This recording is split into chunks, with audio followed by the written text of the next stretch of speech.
Hey guys, it's Jake Biggie Mills here, and this is actually kind of exciting for me. This is my first piece of content of the 2023 high school football season as a non-player. Yes, I have since graduated. I'll be playing college ball at Wilkes University. It's kind of crazy. So, yeah, this is my first piece of content for the season, and we're starting off with a bang, actually. I'm really happy with this one. This is a tier list I made of all the PIAA District 2 high school football teams, and what I'm going to be doing here is ranking them in this tier list and basically giving a rundown on how I think the teams are going to be this season. And if you're new to this whole thing, my name is Jake Mills. I graduated from Pittston Area High School, former offensive lineman for them, and I will be continuing to play college ball at Wilkes University, Division III. And there won't be a lot of football content in season because obviously I'll be playing, but this high school basketball season I'll try to be doing. Try to cover a lot of games and get stuff out there for the basketball season. So this is the most really I can do with football, like predictions and previews and stuff. But yeah, we're gonna start with this tier list here. So we're gonna go ABC order here. First, we're gonna start off with Abington Heights. Now, Abington Heights, they won I think 3 games last year. They were in the same thing as Pittston Area. We almost played them in the playoffs because they beat Delaware Valley the week before we played them in the playoffs, and they absolutely rocked us. Yes, that was a game. That was my final high school game, was against Del Val. Don't like to remember that very much. But anyway, Abington Heights. They only won 3 games last year. Nico Bossi, their tight end, Division I kid, he graduated, I think. Yeah, he did. I'm going to put Abington in the... I don't think they're going to be terrible, but I also don't think they're going to be one of the better teams in District 2. I'm going to put them in... Let's do B tier for Abington. Berwick. Now, Berwick is, as I'm looking at it, they're on the lower end of everything. Especially last season, they're kind of on the decline. Kishbaugh, Coastal Carolina commit, just graduated, but they are returning a decent amount of kids, and Berwick just produces football. I know from experience playing them, they're always good, always solid. I'm going to put them in A tier. I think they're going to have a better season this year. Carbondale. Carbondale was not too good last year. They're losing a couple offensive linemen, I know. Their quarterback is back. I don't know. I'm going to put them in C tier. I don't know. I don't think they're going to be crazy this year, but I also don't think they're going to be, that bad, like D tier bad. All right, Crestwood. Now, Crestwood is one of the many teams on here, if I'm being honest with you. Not many, but one of the few teams on here that is getting killed with graduation. They are losing a ton of kids. They still have Jaden Shedlock back, their freshman quarterback, who was extremely good. I think they're still going to be pretty solid with Shedlock, but I'm going to put them in... Put them in A tier. I think they're still going to be really solid. They're just going to have a lot to replace. All right, next we have Dallas. Parker Balesta's gone. You're losing a lot of guys, but like I always say, like most of the teams on here, they just produce football, great strength program at Dallas. I'm going to put them in A tier. They're still going to be a solid football team. Del Val. Now, I think Del Val could possibly make a state run this year. That's what I'm thinking. They didn't do very good last year. But their strength is they did lose their first 3 games they lost. They were against really good teams out of District 2, not outside of District 2 they were. And they have Aiden Black coming back. They have a good portion of their defensive line coming back. I'm going to put them in. They're going to be our first S tier team. Del Val, insane. They're going to might be the best team in the area this upcoming season. All right, next we have Dunmore. Now Dunmore, they're a team on the rise, I think. Definitely on the rise. They have a lot of talent, and they usually produce good football as well. Do I think they're S tier? Not really. I'm going to put them in A tier, though.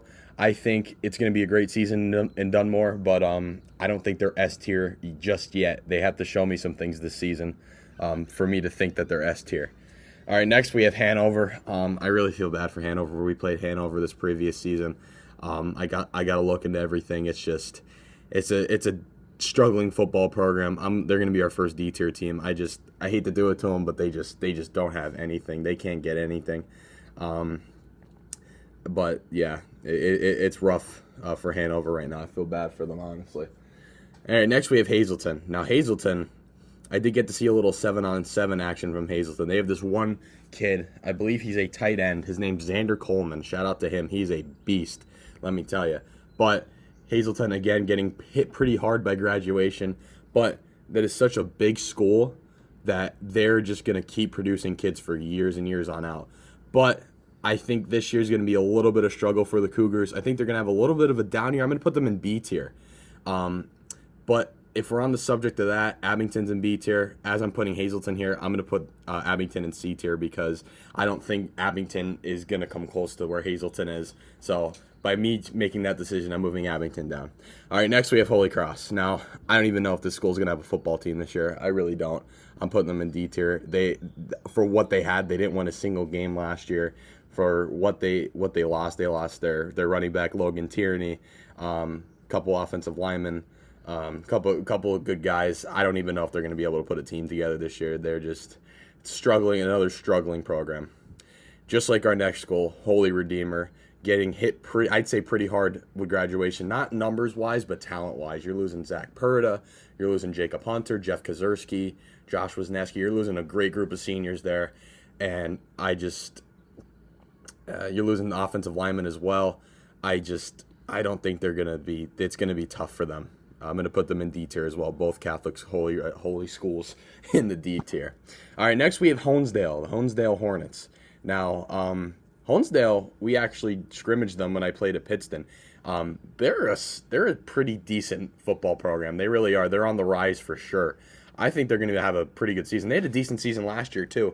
They definitely have talent and the potential. I'm going to put them in B tier. Yeah, this might be a little bit controversial, but I'm putting Honesdale in the B tier. I think they're going to be pretty good this year. All right, next we have Lackawanna Trail. Lackawanna Trail, last year they weren't as good as they usually are. They still did win the district title over Old Forge, who had, in my opinion, a pretty big downfall from what everyone was expecting. But I'm going to put Lackawanna Trail in... I'm going to put them in B tier. I think they're going to be pretty good, but, they're not going to... They're going to be good, I think. I don't really know. I don't know too much about Lackawanna Trail. All right, next we have Lake Lehman. Now, Lake Lehman last year was... they weren't very good. They had some issues. They're losing a good amount of seniors. It's not going to hit them too hard. I'm going to put them in C tier. I think they're going to be okay. They're not going to be D tier. They're just going to be all right.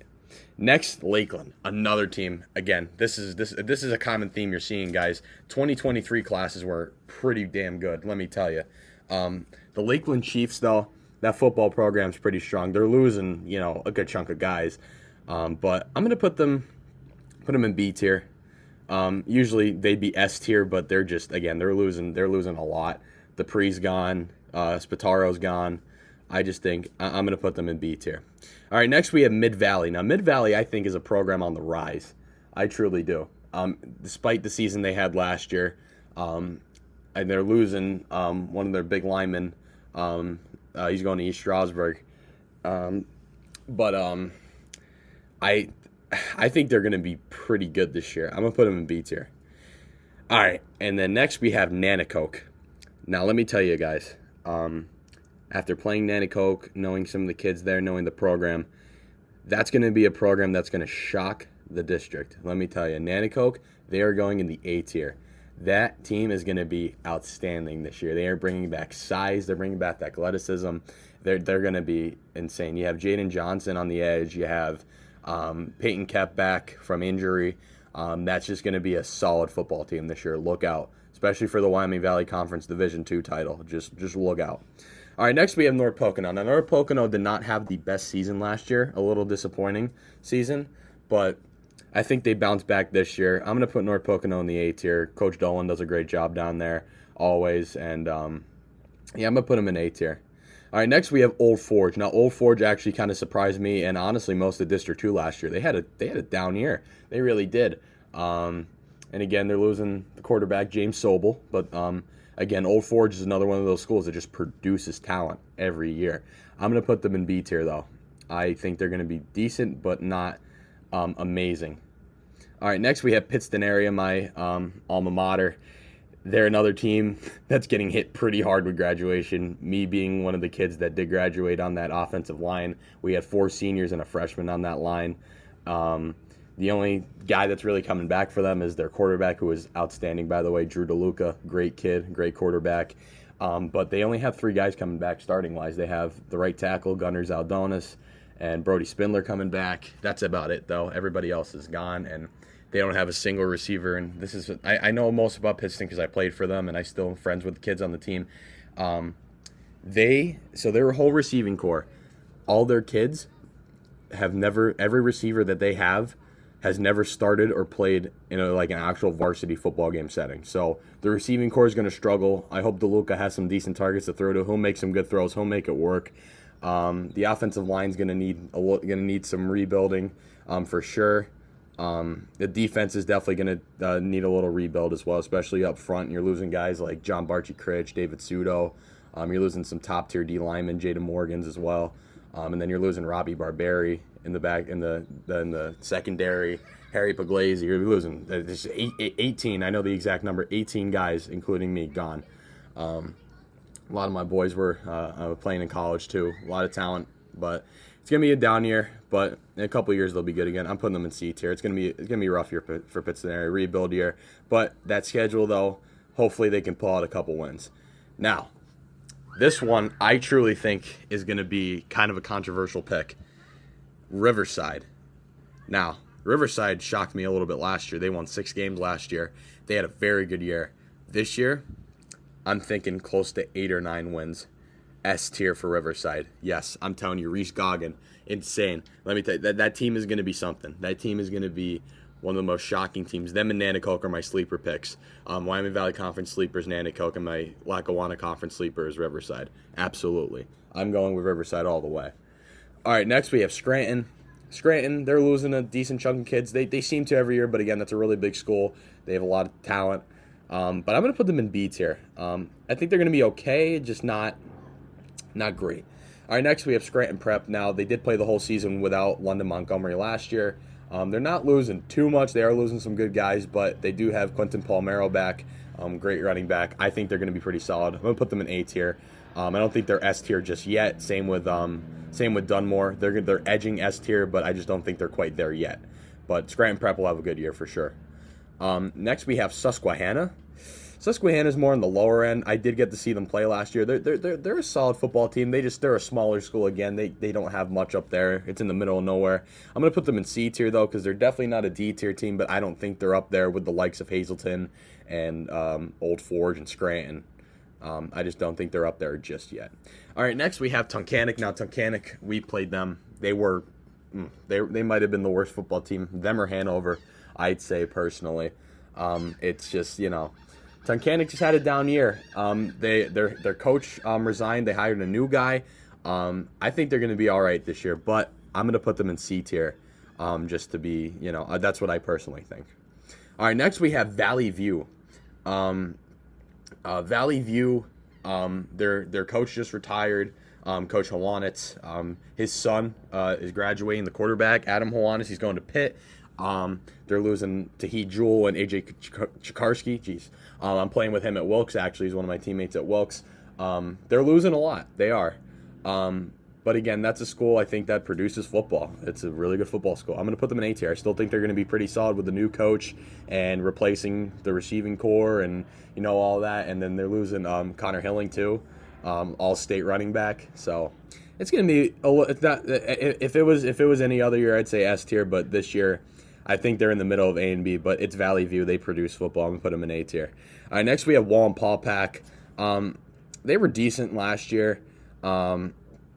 I don't really know much about them either. They are losing a couple linemen I know of, but I'm going to put them in B tier. I don't think they're going to be anything crazy, but they're not going to be terrible or, I think they'll win over 5 games, 5 or more. The five over, I think. 5 or more. All right, West Scranton now. West Scranton, they were one of those teams last year that I thought were going to be pretty solid. This is just a rough situation there, last season with, the coach being there for a couple months and leaving, and then they hired a new guy, a younger guy, former Old Forge player. I've talked to him a couple times. Nice guy. You know, they only won one game last year. It was the first game. It was against Riverside, actually, which kind of shocked me. And I thought, wow, West Scranton can actually be something. But this year they are losing a lot of guys. They had one of their kids transfer. They're probably best kid transfer. So I don't know. And they are losing a lot to graduation. So not a lot, but reliable guys that, you know, made the team.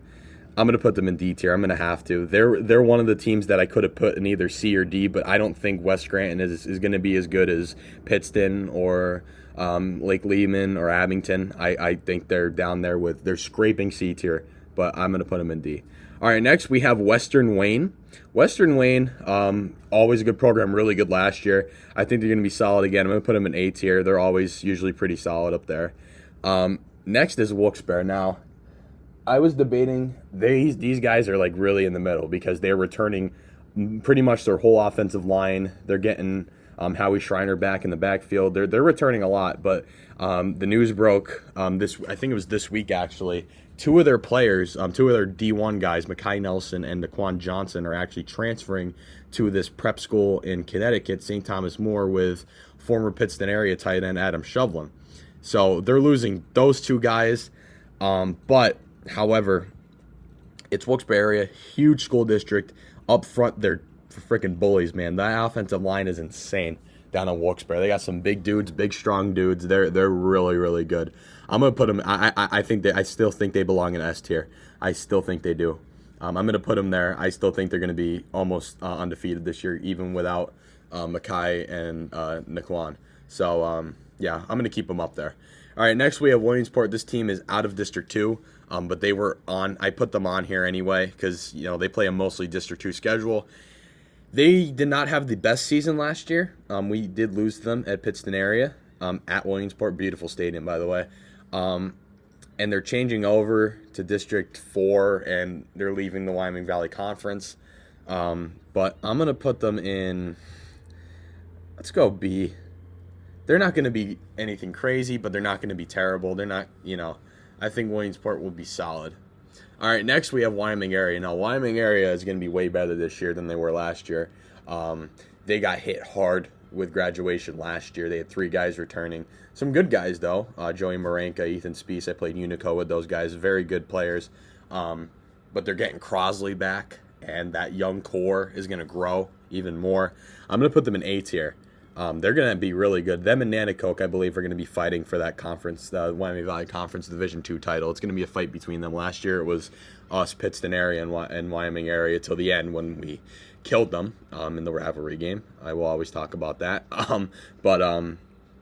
Yeah, but I think this year it's the race between Nanticoke and Wyoming area. And when I do my conference predictions, which will be soon, I'll put them up on the Instagram. You'll see who I pick. And lastly, Wyoming Valley West. Now, Wyoming Valley West did not win a single game last year. However, I didn't think they were as bad as the likes of Holy Cross going 0-10. I think there was a difference between Holy Cross and Wyoming Valley West. Valley West, most of the time, hung in there. We played them. They weren't terrible. We did beat them 22-0, but they were not that bad, I will say. So I just think their strength of schedule is what killed them. But I'm going to put them in C tier. I think they're going to win a game or two this year, but we'll see. I think they'll be okay. They're not going to go 0-10 again. I can tell you that. And if they do, I'd be kind of surprised. I'm not going to lie.